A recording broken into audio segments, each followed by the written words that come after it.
jikalau malam hari ini Tuhan izinkan kami sebagai keluarga, sebagai pasangan suami istri, yang Tuhan sudah persatukan, untuk kembali kami boleh belajar, untuk kami boleh makin mengenal Engkau Tuhan.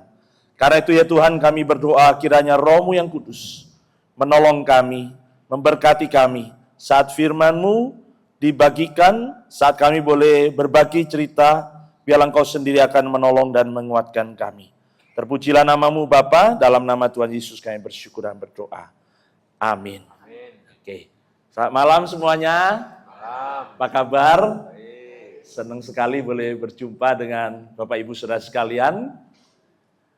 Saya senang sekali malam hari ini, saudara ya, karena belum khotbah saya sudah ditolong oleh cerita yang seru tadi, saudara ya. Luar biasa, saudara ya. Kita hari ini belajar tema yang sederhana sebenarnya, tetapi mungkin itu tema yang tidak pernah habis, ya. Mengenal diri dan mengenal pasangan. Semakin lama, semakin kita belajar menjalani kehidupan sebagai rumah tangga, kita mungkin merasa, iya kok rasanya kok sih gak kenal-kenal ya. Kok ada lagi sisi-sisi yang belum kita kenal dari pasangan kita. Padahal dulu pada waktu kita pacaran, menikah dan lain sebagainya, kita sering mungkin lihat gambaran ini. Burung merpati, gitu ya. Merpati tak pernah ingkar janji, gitu ya. Mungkin kita lihat kalau sekarang itu banyak di kalau kita ke hotel gitu ya, hotelnya lumayan terus nanti ada itu ya, gambar hati, itu ya, angsa dan seterusnya. Mungkin pada saat itu kita merasa, lah dulu kok rasanya manis banget begitu ya. Tetapi kok sekarang ini kok menjadi seperti ini, gitu ya. Tapi kita bersyukur hari ini saudara kita belajar. Saya lihat di sini banyak Bapak Ibu yang lebih senior dari saya. Jadi kami berdua hari ini akan sharing, saudara ya.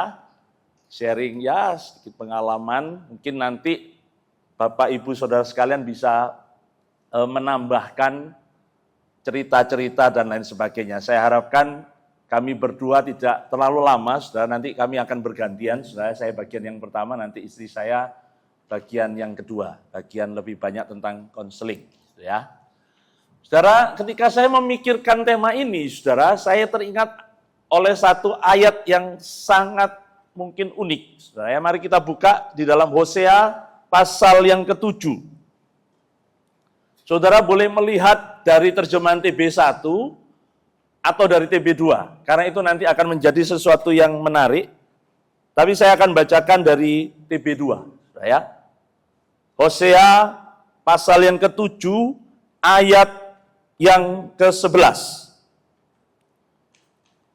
Sudah temukan semua? Saya bacakan. Efraim menjadi seperti merpati yang lugu, tidak berakal. Kepada Mesir mereka berseru, ke Asyur mereka pergi. Nah, kalau apa-apa jangan ditayangkan yang TB1. Nah, kalau TB1 saudara akan melihat kata ini, saudara ya. Efraim telah menjadi merpati tolol, tidak berakal, dengan memanggil kepada Mesir, dengan pergi kepada Asyur. Saudara, ketika saya memperhatikan bagian firman Tuhan ini, bagi saya sangat menarik, karena apa? Hosea itu, kitab Hosea maksudnya, itu menggambarkan relasi sebenarnya. Relasi suami istri. Hosea, seorang nabi, menghadapi istrinya yang tidak setia. Ya. Tetapi dengan istri yang tidak setia sekalipun, saudara, itu akhirnya dia bawa balik. Tuhan suruh bawa balik. Dan kenapa ini terjadi, saudara? Karena secara besar, kitab Hosea sedang menjadi gambaran penting, gambaran tentang relasi Tuhan dengan bangsa Israel. Tuhan dalam perjanjian baru kita sering dengar digambarkan seperti mempelai laki-laki. Kita sering digambarkan seperti mempelai perempuan. Nah, si mempelai perempuan ini sering digambarkan, ini salah satunya. Efraim telah menjadi merpati tolol. Saya sebenarnya senang dengan TB2, saudara ya. Disebutkan Efraim telah menjadi merpati yang lugu. Atau juga bisa diterjemahkan merpati yang tidak berpengalaman. Saudara, kalau saudara seusia saya ataupun lebih tua dari saya, mungkin kita sama. Pada waktu kita masuk dalam pernikahan, kita tidak mengenal banyak teori-teori konseling, benar ya? Nanti yang ada sudah di tangan saudara, tapi tidak dikerjakan di sini. Nanti istri saya akan lebih menjelaskan sedikit. MBTI. Mungkin tidak tahu. Mungkin sebagian besar kita waktu sebelum menikah gak ono sing disuruh tes MBTI, ada. Kalau ada pasti saudara generasi di bawah saya. Artinya saudara, kita semua ini mungkin masuk dalam pernikahan, cinta monyet, cinta opo saudara ya. Tapi no bro aja mungkin saudara, nekat aja. Ataupun ada banyak hal yang mungkin kita tidak ketahui. Saudara. Dan itulah mungkin yang menyebabkan kita ini saudara ya. Saya pikir-pikir lagi termasuk saya dengan istri saya. Itulah yang menyebabkan mungkin kadang-kadang kok gak cocok gitu ya. Kok gak cocok, kok ada konflik. Begitu ya. Jadi sebenarnya saudara, itu bukan sesuatu yang parah sekali.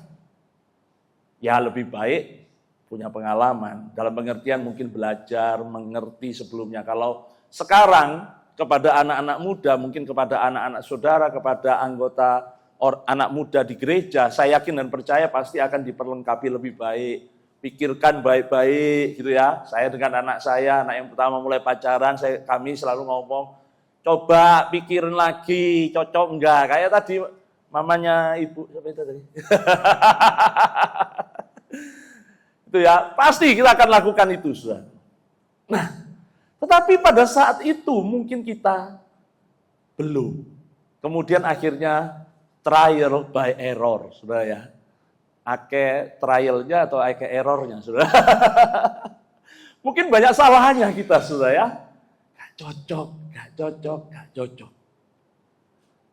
Tetapi ada satu kata yang berikutnya, yang kemudian dikatakan di dalam Hosea 7 ayat 11 ini. Setelah dikatakan lugu, tidak berpengalaman, dikatakan yang kedua itu tidak berakal. Tidak berakal bisa diterjemahkan lagi tanpa hati. Tanpa pengertian. Nah, di sini kuncinya. Ya. Kita boleh tidak berpengalaman, tapi jangan sampai hati ini hilang. Amin. Nah, ngomong sama pasangannya. Adakah hatimu masih di hatiku? Ya. Saya bayangkan tadi nih ya, pasangan Bapak dan Ibu Eko ini saudara ya, wah luar biasa loh, luar biasa. Itu pengalaman yang menakjubkan. Mengalami masa-masa yang sulit, begitu ya. Tetapi saya kira yang masih hadir, yang masih nyantol itu hatinya, ya, betul ya. Pasangan-pasangan zaman sekarang, mengapa begitu mudah bercerai? Alasannya sederhana, aku gak ada hati lagi dengan dia. Kau no rosoh, gak ada rasa. Dulu menggebu-gebu, sekarang waduh. Itu sudah ya. Tetapi kita semua yang mengalami ini, melewatin ini, nangis-nangis mungkin, saudara ya. Kita tahu, saudaraku, di dalam titik terakhir pertahanan benteng terakhir, hati itu belum hilang. Betul? Wah, mungkin soro-soro, wah, konflik. tetapi tidak hilang. Saya pernah mendengar kesaksian seorang rekan hamba Tuhan, sama konflik sama bojonya, istrinya. Setiap kali konflik dia katakan ke benteng pertahanan masing-masing. Si suami ke kamar A, si istri ke kamar B. Ngapain, saudara? Wah, doa aja, saudara. Nah, ini mungkin bisa jadi salah satu strategi, saudara ya. Di doanya si suami ngomong begini, saudara. Tuhan, oh Tuhan kasih aku itu saya istrinya, saudara ya. PN Tuhan, itu saudara. Atau kemudian ya pelan-pelan dia ngomongnya, Tuhan tolong ajarono gitu, saudara. Sudah tahu, ternyata istrinya juga sama, saudara. Doa di bentengnya sendiri sama, saudara. Tuhan, kenapa dulu saya kenal sama si itu? Gitu ya. Leisa gak ada lagi sekarang.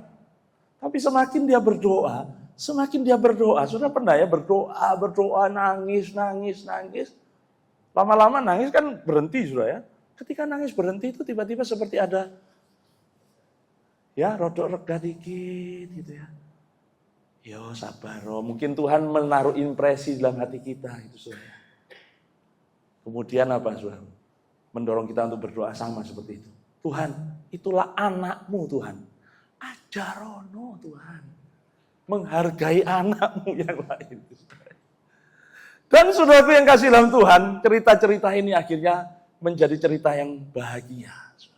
Kita semua bukan orang yang sempurna, memasuki perkawinan pernikahan, mungkin kita semua itu ada kelemahan dan kelebihan.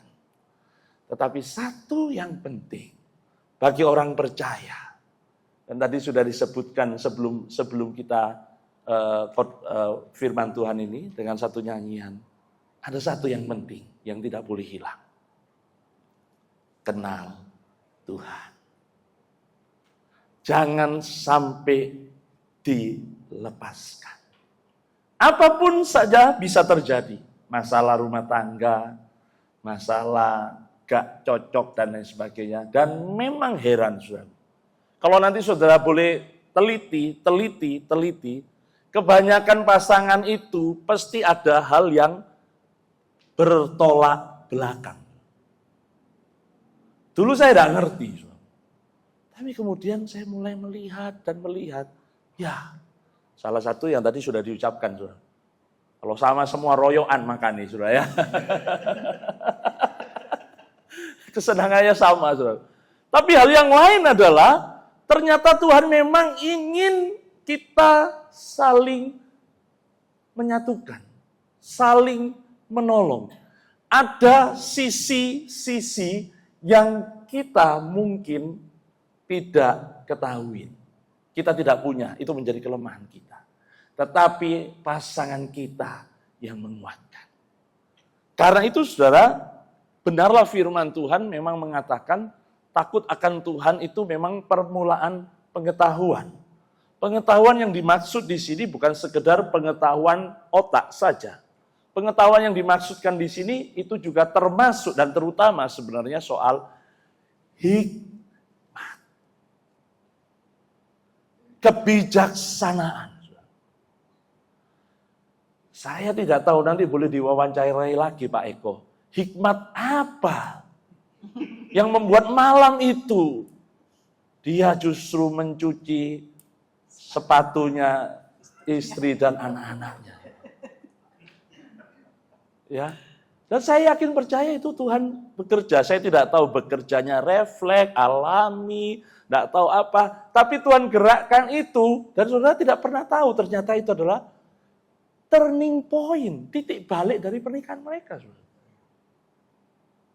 Ada banyak hal dalam hidup kita, saudaraku, yang mungkin kita tidak tahu banyak, saudara. Ini sedikit berbeda, ini memang sedikit tentang parenting, tapi saya ingat betul dan itu tidak pernah saya lupakan, saudara. Karena jujur kami bukan dari keluarga orang percaya, khususnya papa mama. Tapi anak-anak kami berempat, laki-laki semua itu sejak kecil, itu Mama saya punya komitmen gini, anakku laki 44 ben gak nakal, tak masuk no gereja. Kalau saudara tahu di Jember itu, GKT Jember kan ada di gang itu, saudara. Tinggal kami itu di kampung, dekat gereja. Dan itu motivasi awal mama saya. Dan satu hari mama saya ngomong, gak ono sing balik anakku. Puji Tuhan, saudaraku, tahun 2015 mama papa saya percaya Tuhan. Itu luar biasa. Tetapi saya ingat, saudaraku, pada waktu remaja, itu zaman-zamannya Pak Yakub Susabda itu berjaya. Ya, konseling keluarga, ceramah keluarga itu, saudara. Saya ingat betul, saudaraku, waktu itu ada pokok seminar keluarga di GKI Jember. Selesai dari GKI Jember itu, saya naik becak sama kakak saya yang nomor 3. Dan kita ngomong begini, ya sing diomong di situ ya enak ya, karena apa? Papa mamanya Kristen. Ya kita, papa mamanya bukan Kristen, jadi pasti rodok beda. Gitu saya. Tetapi saya ingat dalam pembicaraan sebentar itu akhirnya, tidak tahu saling ngomong begitu ya, kemudian kami akhirnya bertekad begini, ya tidak apa-apa dah. Ya mungkin papa mama kita belum percaya, tapi yang penting kita diajar hari ini, mari kita belajar menjadi orang yang lebih baik. Saudara, kita mungkin semua seperti itu, saudaraku. Kita punya pengalaman-pengalaman yang mungkin, aku kok tidak punya ini. Kalau punya ini mungkin saya punya suami yang lebih baik, top Marco top. Atau sebaliknya, saudaraku, kalau saya mungkin punya ini istri ini pasti istri yang luar biasa. Yang rajin, suka masak, kerja keras, kok bisa cari cuan banyak dan lain sebagainya. Wah, siapa yang nggak mau, saudara ya? Saudaraku yang kasih dalam Tuhan, tapi mungkin dalam kenyataannya kita tidak bertemu dengan orang-orang yang seperti itu. Kita selalu melihat sisi kurangnya, sisi yang nggak adanya. Padahal, sudah perhatikan, sisi itu seharusnya bukan diselesaikan oleh pasangan kita. Tetapi harusnya sisi itu diselesaikan oleh Tuhan yang mengisi kita. Takut akan Tuhan yang menolong kita, dikasih hikmat, dikasih pengertian, dikasih jalan, dikasih tutorial alami. Sehingga kita bisa pelan-pelan belajar sedikit demi sedikit dan sedikit demi sedikit. Dan satu hal, saudaraku yang kasih dalam Tuhan, ketika kita takut akan Tuhan, kita akan ditolong Tuhan mengenal diri, seperti tema kita. Ketika mulai kita mengenal diri, pelan-pelan kita mulai mau tidak mau itu kayak refleksikan. Loh aku ngene, pasanganku ya opo? Gitu ya, ya. Jadi sebenarnya dengan mengenal diri, pelan-pelan kita belajar mengenal pasangan kita.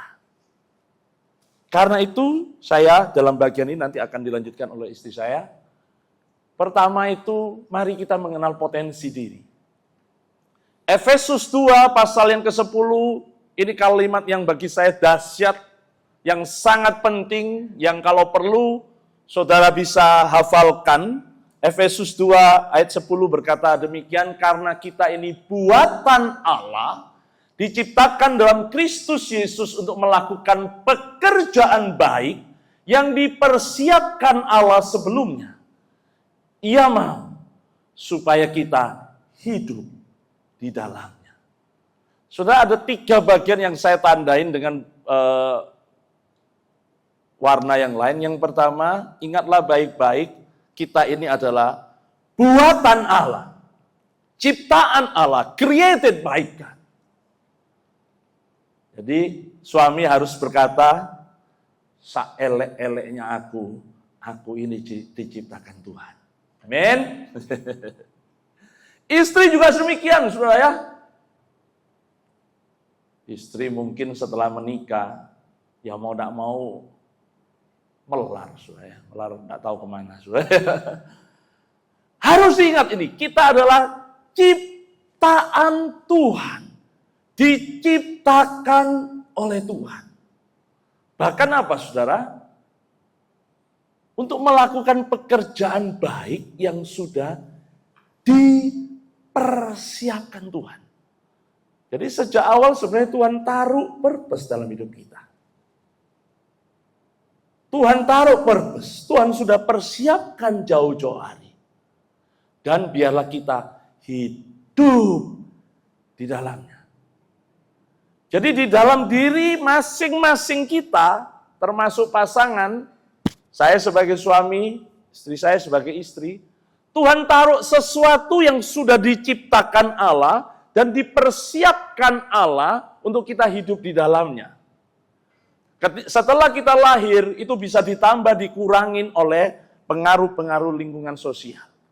Tetapi ada sesuatu yang innate. Innate itu yang seperti memang terkandung di dalamnya. Nah, disitulah saudara, mari kita coba lihat saudara ya. Saya tadi katakan istri saya nanti akan melihat secara lebih mendetail berkaitan dengan MBTI, karena MBTI itu ada 4 unsur. Saya cuma pakai 2 unsurnya saja saudara ya. Extrovert vs introvert. Jadi kalian tadi bisa langsung tahu ya, suami istri Pak Eko dan Bu Eko ini mana yang ekstrovert, mana yang introvert ya. Langsung kelihatan jelas. Kesalahan kita adalah seperti mempertentangkan ekstrovert dan introvert. Kalau dipertentangkan, pasti gak ono ujungnya. Karena biasanya orang yang ekstrovert itu suka di luar ruangan. Suka shopping di mall. Orang yang introvert suka di dalam ruangan. Di depan komputer mungkin. Kerjaannya gak mari-mari. Orang yang ekstrovert itu supel. Supel. Ya. Beda-beda tipis dengan tebar pesona. Tapi koncone akeh. Orang yang introvert itu biasanya pendiam. Ya. Orang yang ekstrovert itu seperti sosialita. Ini dengan tadi ya saudara ya. Wah, kemana-mana itu kumpulkan orang itu luar biasa saudara ya. Orang yang introvert itu mungkin peneliti. Setiap hal diteliti dhisik. Melakukan sesuatu takut, sampai yakin baru dilakukan. Orang yang ekstrovert, lakukan dulu. Resiko, belakangan. Nah, saudara perhatikan. Ini masing-masing diciptakan Tuhan. Saudara punya innate-nya itu, dasarnya itu punya. Saudara. Ya apa caranya? Tidak ada cara lain, saudaraku. Kalau hati saudara tidak ada di situ, wah ini repot. Tetapi kalau hati saudara taruh di situ dalam hubungan dengan pasangan, maka biarlah yang suka shopping, suka supel, suka tebar pesona dan lain sebagainya, sesekali nemeni pasangannya yang mungkin suka tinggal di rumah.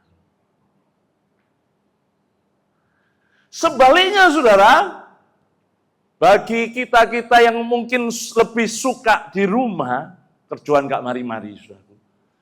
Sesekali saudara. Sesekali temenin istrimu saudara. Ya jujur ini yang cukup sering saya lakukan saudara. Istri saya suka shopping saudara. Belum tentu beli, saudara. Karena uangnya terbatas, saudara ya. Tapi dia suka shopping. Rasanya itu kalau sakit kepala itu sakit kepalanya hilang kalau dia shopping, saudara. Itu saya heran luar biasa, saudara.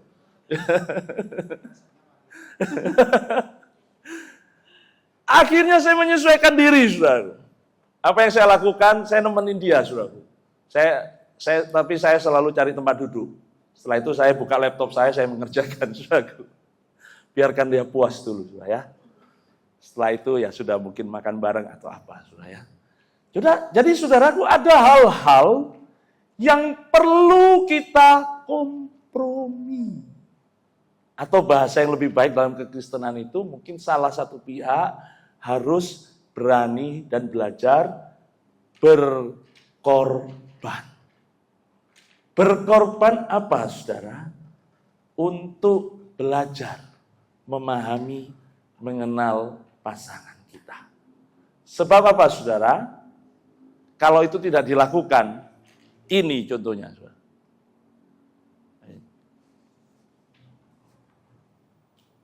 Nah, kok nggak ada suara nih? Sebentar, saudara. Suaranya bisa dimunculkan? Gak seru kalau nggak ada suaranya. Sebentar. Bisa? Sorry. Salah. Bisa klik aja? Bisa dibantu? Klik. Ya. Mas, minta tolong angkatkan galon di depan ya, aku mau isi air. Pakai tarik nafas, Bu. Biasa ya kali nafas tengah pakai gitu, nak nolong. Bilang lah, aku nggak mau. Mau aku nolong nggak? Mau tapi nafasnya kayak gitu. Nah, perkara nafas udah aku nggak mau. Aku bilang nafas. Nafas gitu tuh kan nggak mau. Aku nggak suka kalau nafas kayak gitu tuh. Dari mana pasalnya cuma nafas ada jawab nggak mau? Nggak ada ngomong gitu, Mak. Tapi aku nggak suka, Mas. Nafas kamu kayak gitu. Aku nafas nggak boleh. Aku manusia, Mak. Dan nafas mati lah, Mak. Ya biasa ya kali nafasnya nggak mau kayak gitu. Ya terus gimana nafasnya gitu? Nafasnya. Tapi itu beda nafas kamu. Kamu nafas gitu tuh tandanya kamu nggak mau nolong. Kasih tahu dia kalau nggak mau. Jangan kayak gitu nafasnya. Aku cuma nafas, Mak. Nggak ada. Kamu bilang panik aku kan sendiri galon tuh. Cuma punya suami dan bisa minta tolong kayak gitu. Kamu kan sendiri kak. Ya, itu contoh sederhana, saudara ya. Contoh sederhana. Banyak sekali konflik dalam keluarga sebenarnya sumbernya itu masalah yang sepele. Tetapi ketika salah satu pihak atau kedua-duanya tidak mau ngalah, tak mau berkorban, tak mau ya wis diam sedikit dan sebagainya, itu akhirnya karena salah satu pihak tidak mau mengalah, akhirnya jadi eskalasinya makin tinggi, dan akhirnya terjadi pertengkaran. Karena itu penting sekali bagi kita yang sudah mengenal Tuhan, setelah sekian lama berkeluarga kita belajar terus. Mohon berikan Tuhan hikmat untuk kita bisa mengenal pasangan kita dengan baik. Oke, istri saya akan lanjutkan.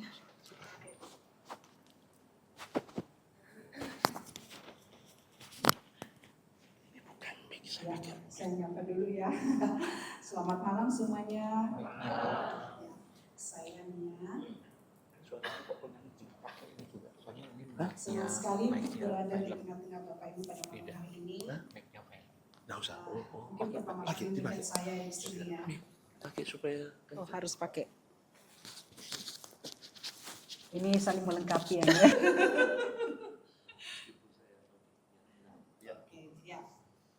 Ya, senang sekali berada di tengah-tengah Bapak Ibu. Mungkin pertama kali melihat wajah saya. Nah, saya Nia, saya istrinya Pendeta Gumulia. Suami saya orang yang baik. Saya senang sekali juga malam hari ini. Saya sudah rindu ketemu dengan papa mama angkat saya, dan malam hari ini mereka ada di tengah-tengah kita semuanya. Semoga mama bisa cepat sehat ya. Oke, nah saya melanjutkan Bapak Ibu, saya tidak memperkenalkan lebih lama lagi, lebih jauh lagi, karena saya yakin bahwa sebagian besar sudah mengenal kami dari SMK Alendia. Oke, saya melanjutkan apa yang sudah dikatakan oleh atau dijelaskan oleh Pak Gumulia. Sebelumnya saya bertanya dulu. Ada yang sudah menikah 25 tahun pada malam hari ini di sini. Sudah 25 tahun, coba angkat tangan. 10 tahun. Oke, yang 50 tahun? Belum ya? Oke, nggak ada yang 50 tahun ya. Berarti yang paling tinggi berapa tadi? 30 ya? 30. Musuh? 45. Oh. Ini jarak 45 ya, gitu ya. Oke. Ada yang setiap hari memeluk istrinya? Oh, setiap hari memeluk istrinya. Oke. Pada malam ini saya ingin kita memeluk pasangan kita dan berkata kita luar biasa. Luar biasa. Iya, kita luar biasa kalau sudah 10, 20, 25, Nah, kami tahun ini 27 7 tahun. tahun. Jadi nanti tanggal 27 Maret ini kami anniversary ke-27. Ya, ucapkan dulu dong nanti. Nah, perjalanan 27 tahun itu bukan perjalanan yang mudah. Ya, 27 tahun itu kalau bisa dikatakan banyak air mata atau ember-ember. Ya, kita tentunya di dalam keluarga saya yakin yang sudah, apalagi yang sudah 45 tahun gitu ya, pasti sudah pengalamannya udah luar biasa ya. Nah, jadi kita tentunya berjuang untuk itu, karena itu kita memberikan apresiasi kepada diri kita luar biasa, kita hebat. Kalau sudah pada malam hari ini Bapak Ibu bersama dengan pasangan, istri, suami itu sudah luar biasa. Kita hebat gitu ya. Tuhan berikan kekuatan buat kita untuk bisa berjalan bersama-sama dengan orang yang tadinya tidak kita kenal gitu ya. Dan akhirnya bisa berjalan bersama-sama. Itu bukan sesuatu yang mudah Bapak Ibu ya. Gitu. Jadi kita bersyukur untuk itu. Oke, saya lanjutkan. Nah, kita mungkin tidak pernah dulu mengenal ini gitu ya. Sewaktu kita menikah tidak ada yang pernah mengatakan kepada kita, kamu harus menikah harus kenal dulu keluarga asal pasanganmu masing-masing gitu ya. Mungkin kita tidak pernah, dan saya juga tidak pernah dikatakan. Saya masih ingat waktu saya menikah dengan Pak Gumulya ini ya, saya hanya satu kali satu kali diajak untuk bimbingan pranikah oleh pendeta, satu kali 1 jam aja gitu ya. Jadi nggak tahu apakah karena kita hamba atau gimana ya, atau jauhnya, kalau jauh tempatnya gitu, jadi tidak sampai detil ya. Kalau sekarang mungkin sudah beda ya, bisa berbulan-bulan gitu ya, ada bimbingan pranikah gitu ya. Jadi waktu menikah dengan dia itu benar-benar saya sepertinya hanya mengenal dia mencintai saya, tetapi saya tidak mengenal yang lainnya gitu ya. Waktu itu saya tertarik sama dia, kenapa? Dia dulu suka menulis puisi. Gak tau yang di Semarang mungkin yang baru nggak tahu ya. Jadi dia suka nulis puisi gitu. Jadi kalau dia mengatakan cintanya kepada saya, merayu saya dengan puisinya. Gitu ya. Kami di SDT Aletia kan terbatas gitu ya. Jadi tidak boleh sembarangan ketemu gitu ya kalau pacaran. Tapi hanya surat-suratan pada saat itu. Jadi nanti dititipinlah kepada teman gitu ya. Ini tolong kasihkan sama dia. Saya baca, waduh senang sekali ada puisinya gitu ya. Wah, saya senang banget gitu ya. Sekaligus setelah menikah tidak pernah lagi nulis puisi. Saya pernah nangis sama dia, mana puisimu? Tapi dia ngomong, saya suka kali nulis puisi. Nah, Bapak Ibu itu akhirnya ya kita menikah gitu, dan barulah keluar segala sesuatu aslinya gitu ya. Saya tipenya suka rapi ya. Saya orangnya perfeksionis ya. Jadi kamar itu, saya keluar dari kamar itu, ranjang itu sudah harus rapi ya. Sudah harus lipat, selimut gitu ya, bantal ditaruh di tempatnya. Kalau dia keluar kamar udah jawab sendiri apa ya. Kalau dia keluar kamar sudah selimut di sana, bantal di sini gitu ya. Nah, pertama saya ngomong, aduh ini ya gitu. Saya capek melakukannya ini ya setiap hari, sekalipun dia yang terlambat bangun, tetapi saya yang merapikan ranjang ya. Nah, itu hal-hal yang kecil itu saya lakukan, tetapi dengan hati dongkol gitu ya. Saya, wah ini ya, terus saya lakukan lagi, setiap hari lakukan lagi gitu ya, gitu. Ada satu lagi yang dulu pernah saya jengkel sekali. Dia kan suka baca. Saya nggak suka baca. Dia suka baca. Ada rak buku tuh di sana, ya. Saya maunya apa? Setelah kamu baca, masukinlah ke rak buku, kembalikan ke tempatnya, gitu supaya rapi. Tapi dia enggak.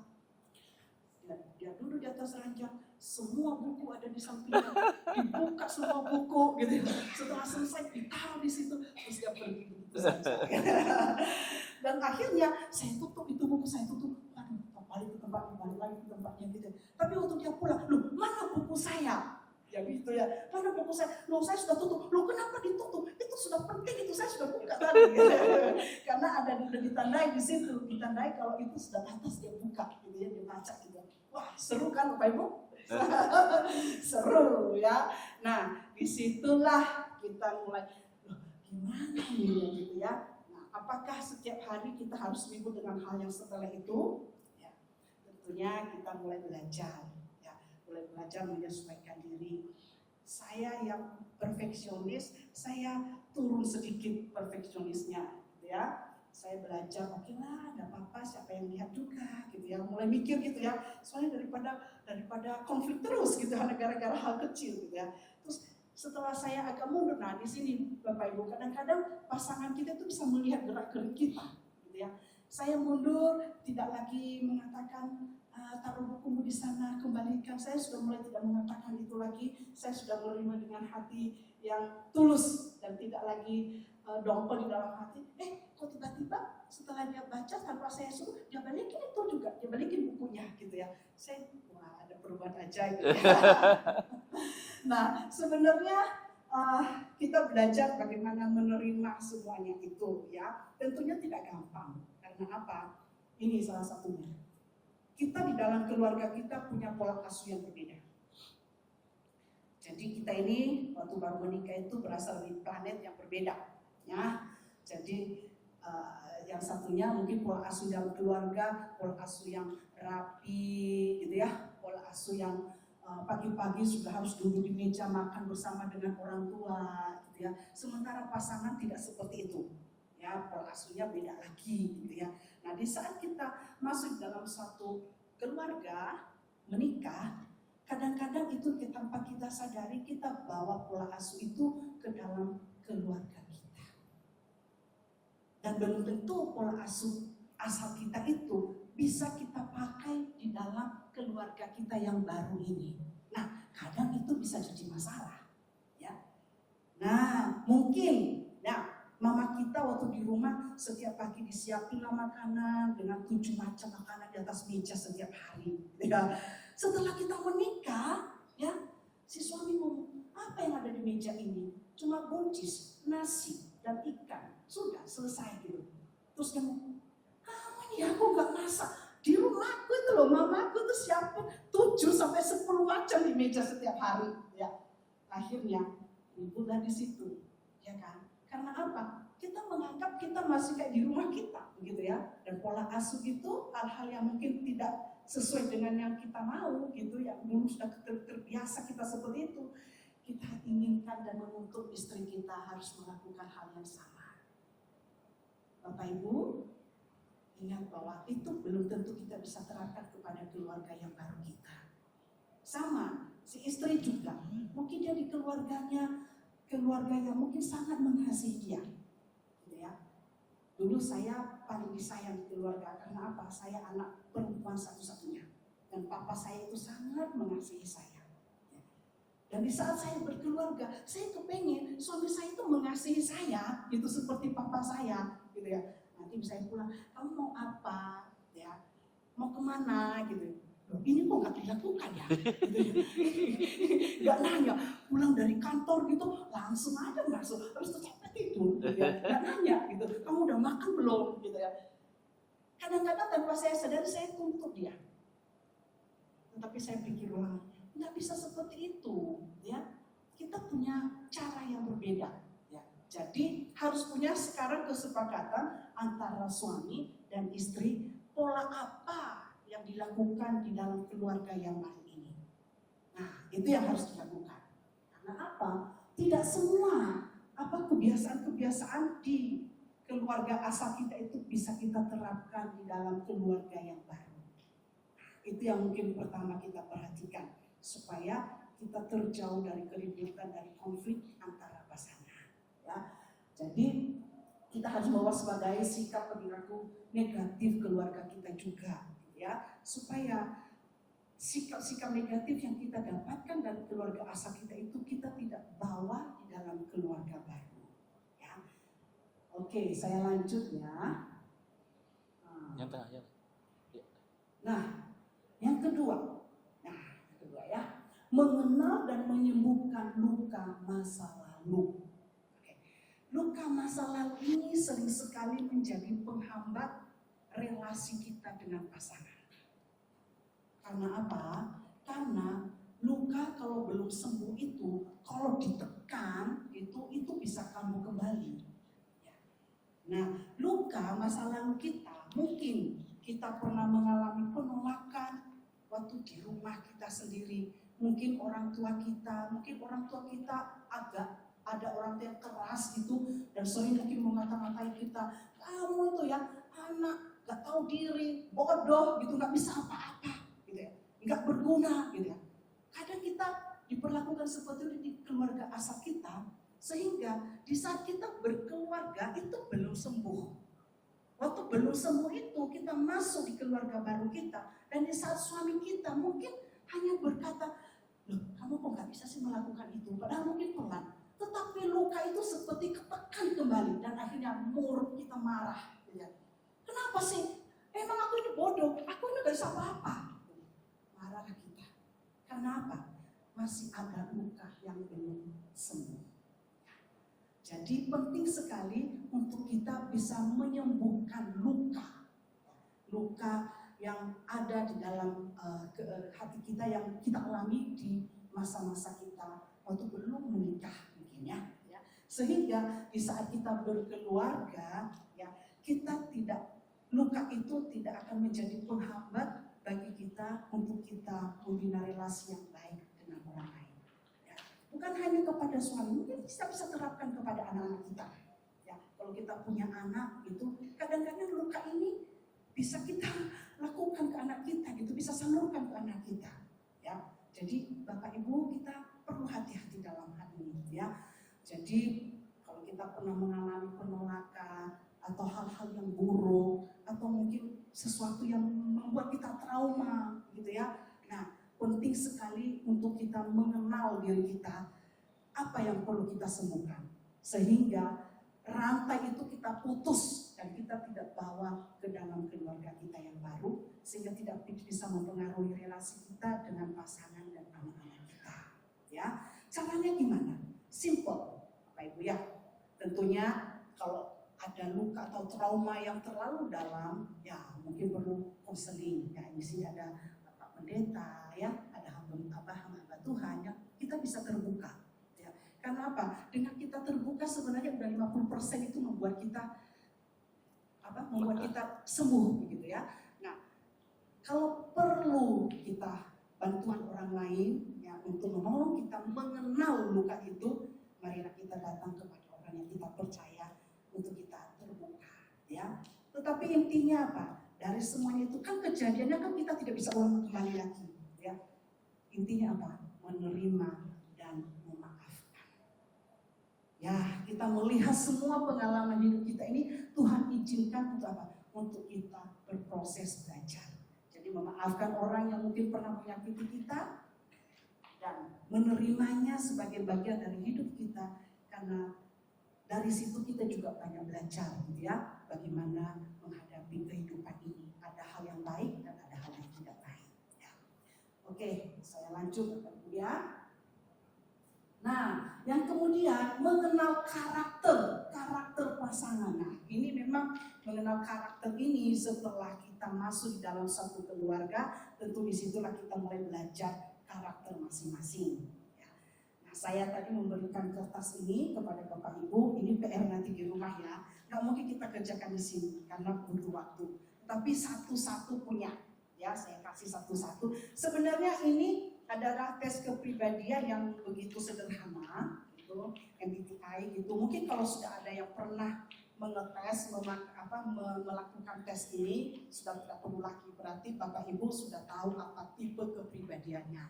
Tetapi bagi yang belum pernah, itu silakan. Ini bagus sekali, ya. Disinilah saya dulu Pak Bum dengan saya, kami pakai ini.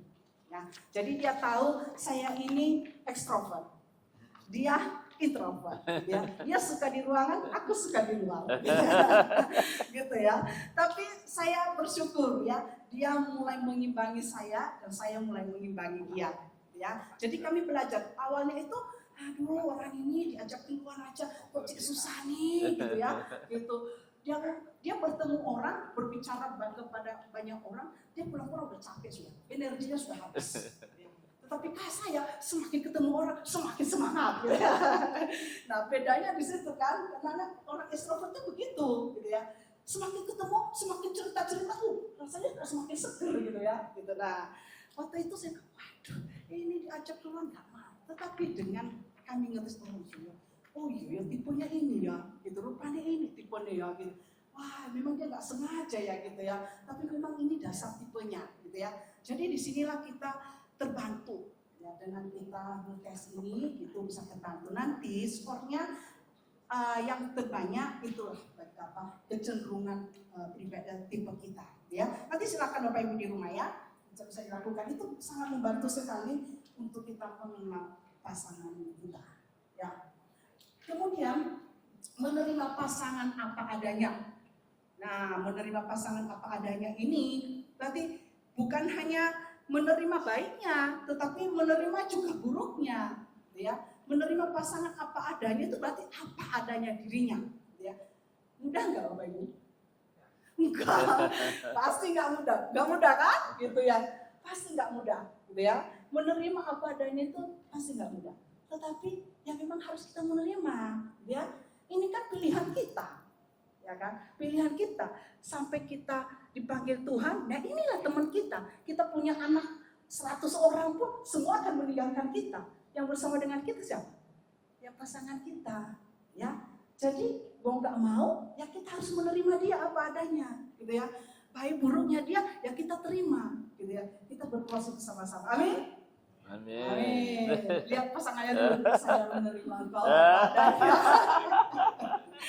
Ya, jadi kita harus bisa menerima, terus menghargai. Nah, ini penting.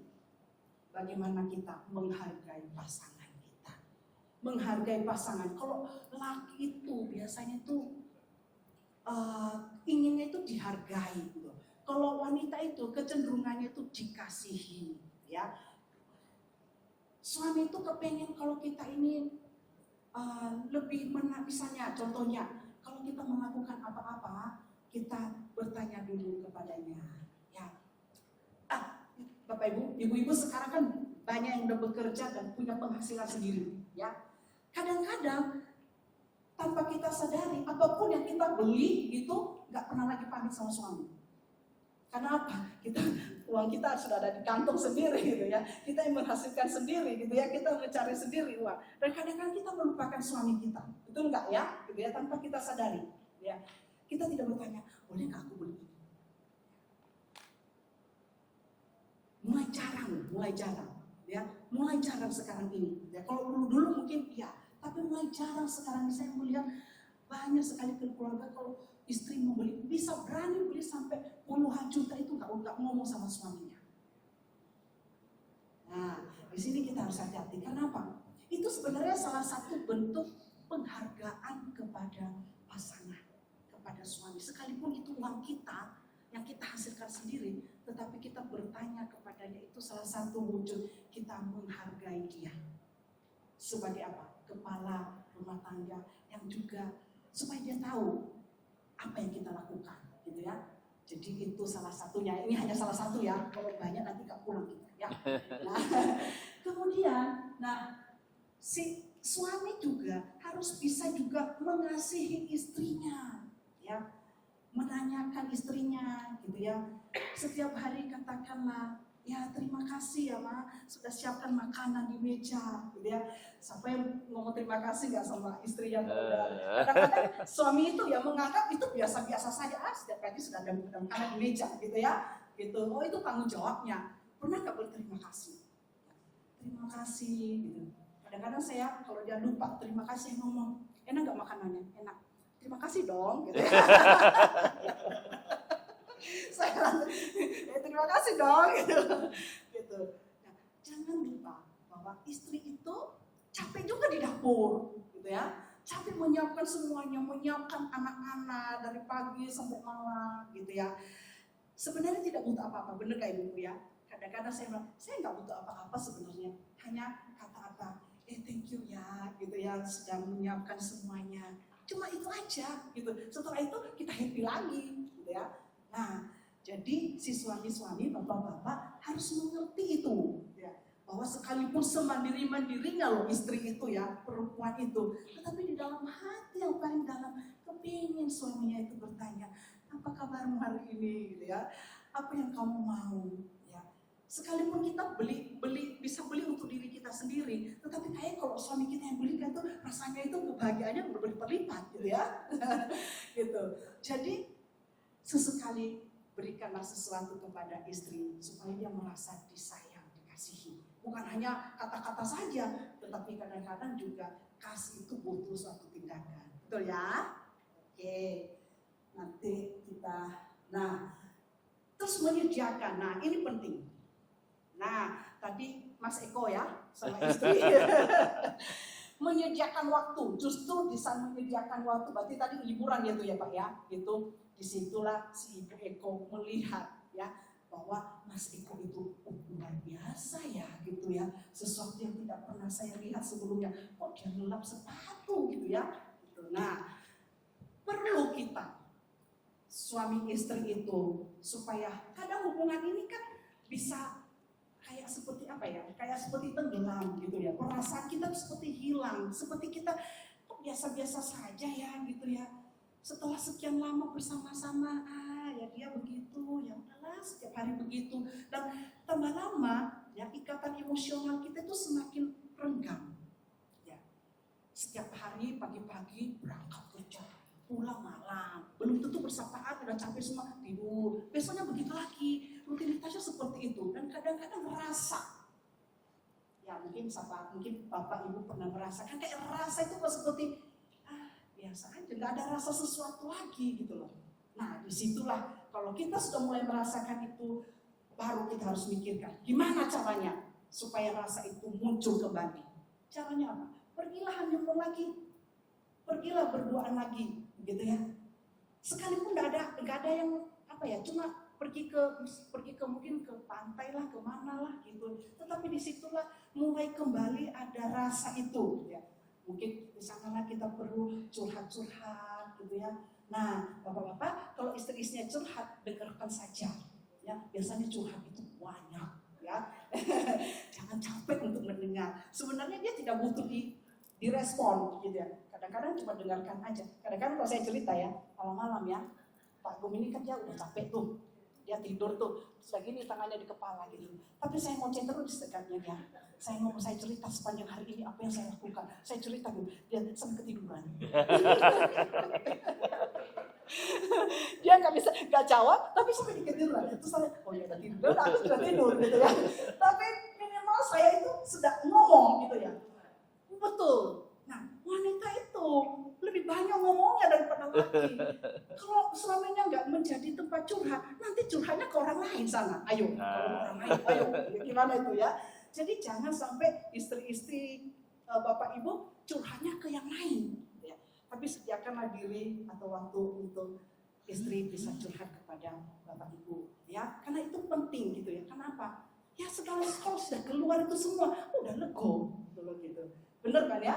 Besok ya sudah happy lagi ya. Jadi ada sesuatu tempat yang biasa bisa dia bercerita gitu ya. Jadi Bapak Ibu jangan kaget, ujung cuma dia sebenarnya itu kebutuhan gitu ya. Kebutuhan yang harus dipenuhi gitu ya.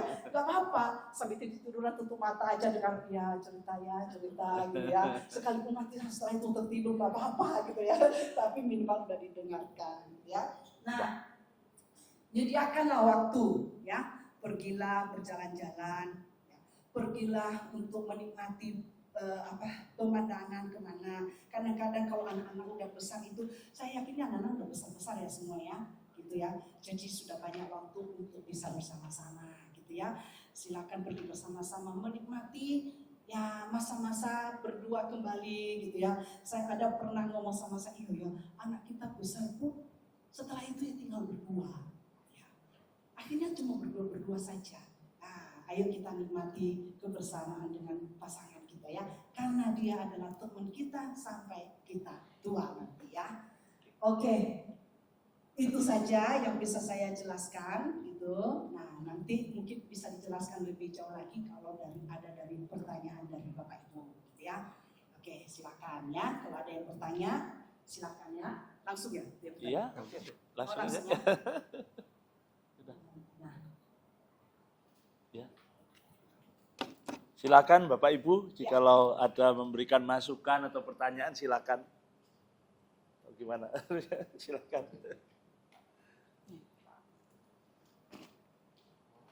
Mungkin ada pemandunya atau apa, saya tidak tahu gimana aja. ya biasanya gimana? Tidak apa-apa, tanyakan saja ya sejauh kami bisa menjawab, atau nanti kalau kami tidak bisa menjawab pun mungkin ada yang sudah senior di sini bisa membantu kita ya, gitu ya, menjelaskan gitu ya bagaimana sebenarnya. Teman-teman ada yang mau tanyakan? Mumpung ada mau tanya lah dapurnya Pak Guru ya. Dapurnya tanya boleh ya Pak?